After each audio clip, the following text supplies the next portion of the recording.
time. Democrats have been really busy this week trying to usurp our First Amendment rights, with Senators Dianne Feinstein and Adam Schiff writing a letter dated January 23rd to Mark Zuckerberg and Facebook's Jack Dorsey, and asking them, these two social media outlets, to shut down accounts who are posting the hashtag release the memo. In this incredible spin, the Democrats are trying to usurp our First Amendment rights, and this has prompted both Twitter and Facebook to suspend people with legitimate accounts for using this hashtag. Throughout the past 3 years, and especially during the campaign of our president, Trump supporters were noticing their accounts were being shadow banned, meaning their posts were being shown to themselves, but not to the followers. I've had this happen to me numerous times. This censorship was later confirmed by James O'Keefe and Project Veritas in a series of undercover videos where employees and Dorsey himself admitted they're censoring conservatives only. And this goes hand in hand with this letter to the social media outlets by Feinstein and Schiff. And I'm going to leave this link below so you can download it and read it yourself. Democrats are also trying to block the Nunes memo and the 100-page report that goes with it, which exposes all the violations of the NSA, CIA, and FBI. I have that right here as well, and we have read it. There's other organizations involved in here, and it's about the collection of private data on United States citizens. We can deduce by reading that this document has people involved, which are the former Attorney General Loretta Lynch, former FBI Director James Comey, the Traitor 44 administration, and rhinos like John McCain and Lindsey Graham, who are also trying to hide behind Republicans while orchestrating the destruction of the United States. It's interesting. The memo hasn't been leaked. The Nunes memo hasn't been leaked, since if it were beneficial to both sides, it already would have been leaked. It appears as if there's just a handful of politicians asking for the release of this memo, including President Trump himself.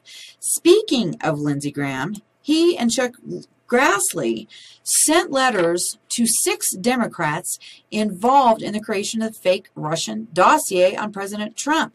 And we have that letter right here to Debbie Wasserman Schultz and the questions that are supposed to be answered by February 8th. And we all know how that goes when you ask a Democratic question.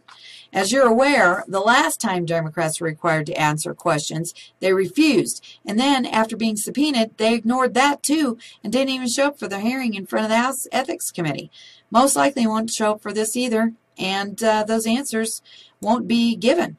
Some of those questions include who in the Democratic Party knew about retaining Christopher Steele and the Fusion GPS business to put together this Russian dossier, and who received their memorandum after it was completed. Now, if you haven't read that dossier, we've also got a link to that below too. One question I'd like to ask Lindsey Graham is, why didn't he include John McCain in this list of letters and asking him the same questions regarding this dossier? McCain has admitted his involvement, and we have the letter which shows McCain knew about the dossier and was integral in creating this false information. Which brings us to the court records filed by Fusion GPS to stop the release of their bank records to the Select Committee on Intelligence. We have that here. They're asking for this information so they can find out who paid for the Russian dossier. These people are really crooks, and they're trying to block us at every turn. This document that I just showed you is their attempt to thwart outing the Democrats and the rhinos for the crooks that they really are. This may be one of the reasons Graham himself doesn't want the Nunes memo to be released. The people of the United States have the right to know how these government entities are spying on them and usurping their Fourth Amendment rights. This was during the Traitor 44 administration, which decided to violate standard minimum practices of NSA data collection. It's all in that 100 pages. It exposes these violations, including the names and the amounts of investigations which have been redacted. However, if you look really close at the redacted spaces, it looks like these cases, the number of cases, could be in the thousands. So now let's turn to this deleted text messages of the FBI agents Peter Strzok and his mistress Lisa Page. These two sent over 50,000 text messages over 5 months, which averages out to around 13 text messages every hour, leaving us to wonder who paid them to keep texting all day long. The taxpayers who paid for it We have 7 pages of those text messages. These 2 agents were clearly anti-Trump and pro-Clinton.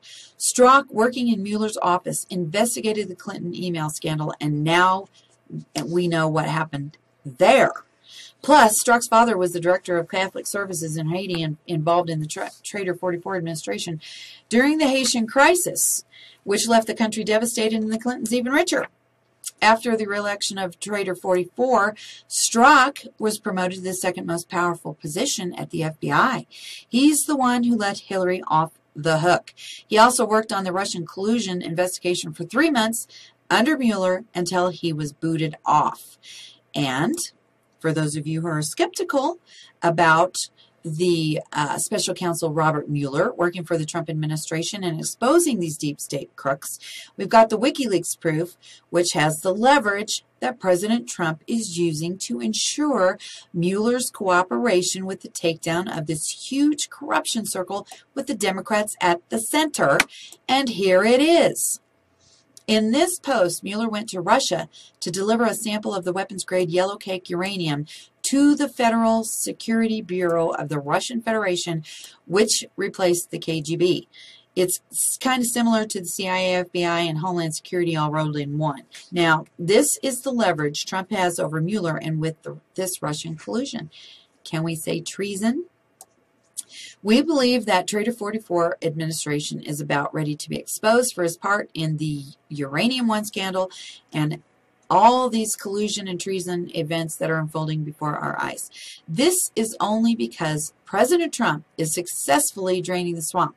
And there's a lot of sewage in that water, and that kind of clog doesn't drain very fast.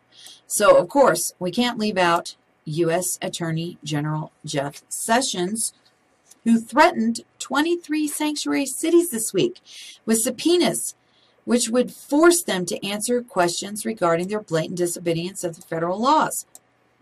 The threat to these cities is serious, and the reason Sessions has been tight-lipped is because he's well aware giving people a heads up when the hammer is about to drop would be really stupid.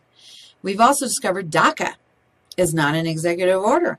And President Trump is brilliantly orchestrating a change of loyalty among DACA dreamers. The Democrats had 8 years to put a bill on Trader 44's desk, and not one time did they even write anything close to a bill. What DACA is a memo drafted by Trader 44 to Homeland Security, and the only reference to DACA is a speech in the Rose Garden, June 15th, 2012, which has a mention of using a pen as a weapon. He specifically said if Congress put a bill on his desk, he would sign it immediately. Schumer and Pelosi failed to do so, and the Democrats were in control of the Senate at the time. I'm guessing Common Core must have had something to do with it because their failure to pick up a pen and write a bill is pretty blatant. In fact, it is President Trump, as the Republican president, who is once again fixing a problem created by Democrats for not upholding the Constitution and the law. That is what the continual failure of the Democrats has done. This continual whining, wearing pussy hats, marching in the streets without even knowing why, causing chaos and discourse at every turn is what the Democrats do. This is why I've said in all the years I've been doing this, I have never seen a Democrat who can actually tell me exactly why they came to the conclusion of their lunatic policies. And speaking of lunatics, it brings us to racist poverty pimp Maxine Waters of California, who is set to give the Democrats' response to the State of the Union address on Tuesday after President Trump mops the floor with these crooks. Waters actually lives in a 6,000 square foot, $4.3 million home outside of the district she's supposed to represent. The law says she has to live in the district. In fact, she has 3 homes in very rich neighborhoods in California. One of these homes are in the district, but she doesn't live there. One should be asking these politicians how they're getting so rich on a salary of just $150,000 per year. Waters has proven herself to be a dingbat and crazy. And now Democrats are putting her in the forefront of the party, showing they have no clue they're losing their base.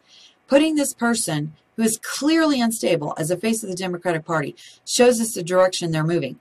No longer is Waters interested in hiding her crimes. Since the election of President Trump, she's continually mimicked talking points of the Democrats She keeps saying racist, impeach, and white supremacy, while her state is #1 in national poverty. Just look at this ridiculous letter she wrote this year to the CFO of the One United Bank, telling them she's aware there's 41,000 Somali refugees being relocated to the project within her district, and she doesn't want people to know it until after she's reelected and has secured the seat of Speaker of the House, now with Paul Ryan in it. Can you imagine this poverty pimp being the Speaker of the House? You'll want to click the links below to find out which documents and what they say and which ones go with this report.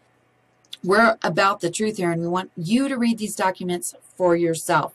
We want you to pass around this video and make sure your friends and your family pay attention. So, as you can see, we're working on a very limited budget, and we do appreciate your support and those who are supporting us through Patreon and all the people who are viewing. If you can just contribute $1 a day, a month, we would really like to bring you news on a daily basis and the updates as quickly as we get them. That's what we're trying to gear up for. Next week, we'll be doing our first live show, which is set for February 4th at 6 p.m. Mountain Time. You'll be able to call in to the show and ask questions. And so far, we've got scheduled Mike Phillip of American Nook Radio, who will be talking about the Canadian connection of Uranium One and the Clintons, plus Justin Trudeau, as well as a discussion on the State of the Union, Q, and the rest of the criminal conduct which is plaguing our country and the world.